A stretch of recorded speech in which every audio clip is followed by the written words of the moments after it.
Mesdames, Messieurs, bonjour, bienvenue dans l'autre direct. Aujourd'hui, je reçois Alain Blum. Bonjour, vous êtes le président de la LICRA en Rhône-Alpes. La LICRA qui vient tout juste de publier une enquête sous forme un peu de sondage sur le racisme en France. Premier chiffre, 6 Français sur 10 pensent que le racisme a plutôt augmenté au cours de ces 30 dernières années. C'est un chiffre qui vous étonne, Alain Blum? Bonjour. Alors peut-être resituer le cadre de cette enquête. Cette enquête, en fait, elle a pour but de faire un peu un état des lieux 30 ans après la marche pour l'égalité, qu'on appelait à l'époque la marche des beurs, sur comment les Français aujourd'hui jugent le racisme et un certain nombre d'items liés à cela. Effectivement, le premier constat, c'est de dire qu'aujourd'hui, 30 ans après une période où qu'on appelait Black Blanc Beurre, voilà, absolument, eh bien, soit près de 60% des Français considèrent que le racisme a augmenté dans ce pays, et c'est plutôt inquiétant dans une période de crise économique telle que nous la vivons aujourd'hui.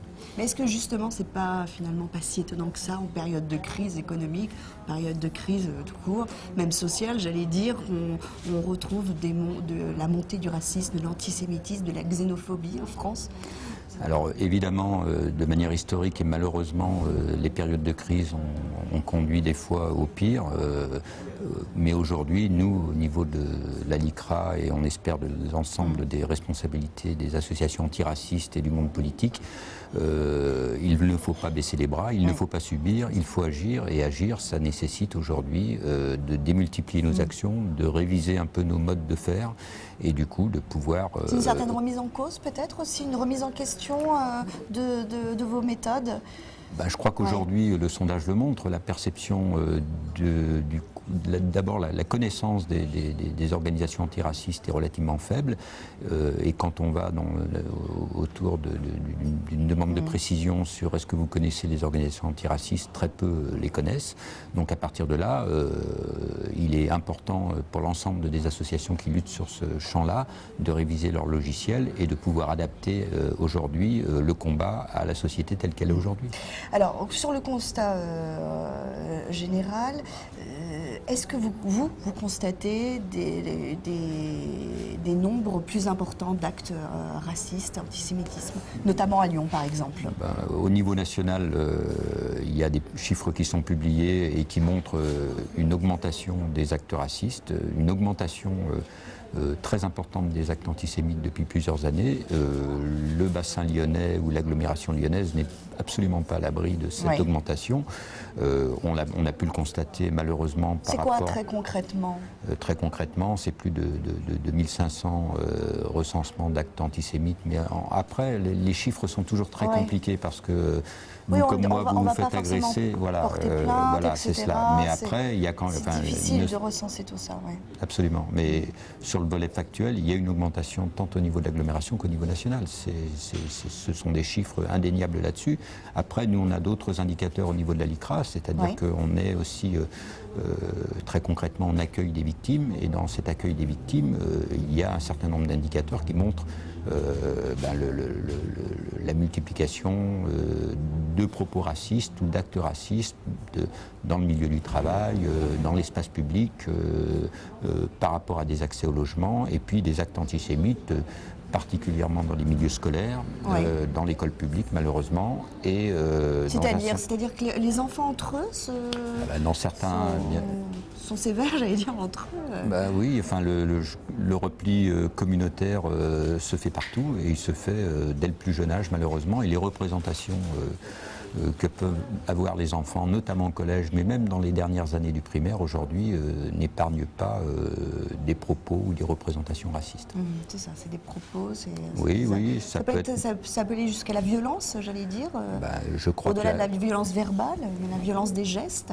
Je crois que le ministre de l'Éducation nationale aujourd'hui a mis en place tout un plan par rapport à la violence scolaire. Alors la violence scolaire, elle n'est pas que par rapport au prisme du racisme et de l'antisémitisme, elle est surtout des actes d'incivilité, mais le racisme et l'antisémitisme sont dans ce volet exponentiel des actes de violence dans le milieu scolaire. Il y a un autre chiffre fort, 68% des Français pensent qu'il est difficile d'être d'origine maghrébine, encore en France aujourd'hui.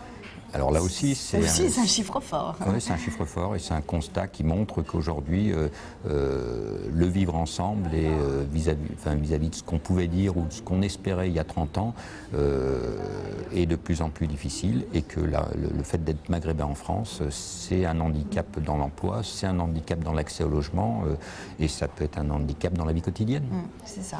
Et justement, comment vous faites alors justement? Quelles sont les actions que vous prenez? Vous disiez tout à l'heure, là en préparant cette émission, que c'est plus le vivre ensemble black, blanc, beurre, c'est black d'un côté, blanc de l'autre, beurre de l'autre. Alors, je pense qu'il faut éviter de généraliser. Je veux dire qu'il y a effectivement cette augmentation du racisme, cette augmentation de l'antisémitisme, de la xénophobie, du repli communautaire, une certaine pratique religieuse qui peut être un peu dévoyée, mais cela étant, il y a aussi un certain nombre de sphères où le vivre ensemble existe. Il n'empêche qu'aujourd'hui, on a quand même un certain nombre de dangers qu'il faut combattre. Alors, ce que l'on fait au niveau de la LICRA, aujourd'hui, ça épouse en partie ce que révèle le sondage Opinionway, à savoir que nous intervenons notamment sur l'agglomération lyonnaise dans nombre de collèges, de lycées, un peu d'écoles primaires, et on aimerait augmenter nos interventions dans des écoles primaires. Nous intervenons auprès de 80 classes par an, à peu près 450 enseignants nous demandent d'intervenir chaque année et ça touche environ 3-4 000 élèves, donc c'est pas rien. Nous intervenons aussi, tout comme le montre le sondage Opinionway, sur les terrains sportifs, particulièrement sur les terrains de football amateurs. Nous avons ça fonctionne encore, le football, identité d'intégration, ce qu'on avait il y a 30 ans justement.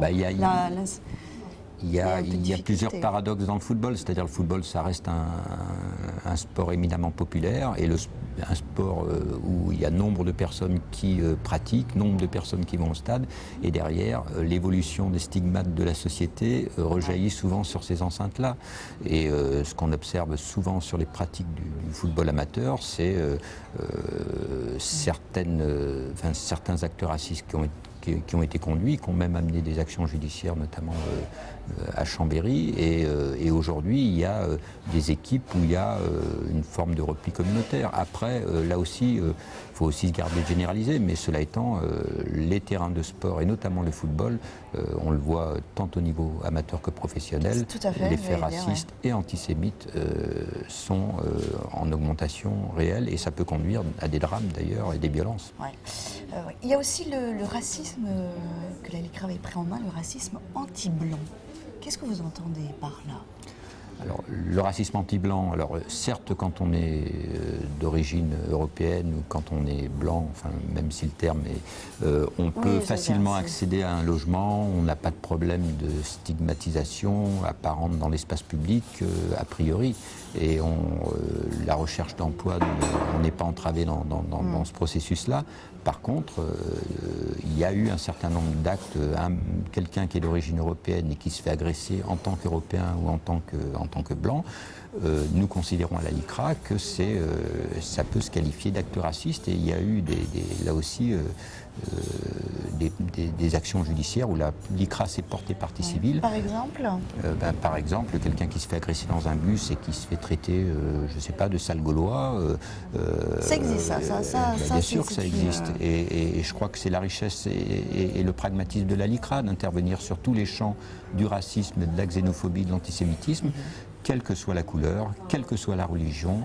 Et à partir de là, je pense qu'on remplit notre rôle en termes d'organisation antiraciste, même si le sondage révèle qu'il faut des fois réviser nos modes de faire, notamment, je pense qu'il y a un grand champ à ouvrir, c'est tout ce qui tourne autour du net.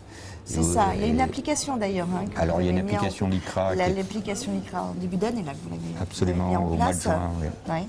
L'application LICRA, c'est plus l'objectif, c'est effectivement de responsabiliser tout un chacun, vous, moi, quand on voit un graphe sur un mur et qu'on puisse alerter via la LICRA la commune concernée. Quand on voit une scène, et là je dis tout de suite qu'il y a certains mauvais esprits qui disent que c'est d'adélation, ce n'est pas d'adélation, puisque dans l'appli LICRA, on peut voir une scène et à un moment donné, on se porte témoin de cette scène. Donc c'est C'est de la responsabilisation citoyenne. Pour par vous, c'est pas de la rapport- délation, c'est de la responsabilité Ah, complètement, citoyenne que de filmer, complètement. j'allais dire, et de vous l'envoyer via Complètement. Vous avez votre dû application. Complètement. D'accord. Vous avez dû sûrement assister, comme moi j'ai pu le faire, ou n'importe quel citoyen, à des fois des actes dans les transports en commun ou ailleurs qui sont durs à soutenir. Et bien, cette appli, quand on voit un acte de ce type-là, qui soit sexiste, qui soit homophobe, qui soit raciste, qui soit antisémite, l'application permet à un moment donné de prendre ses responsabilités de citoyen et de permettre à ce qu'il y ait une réaction.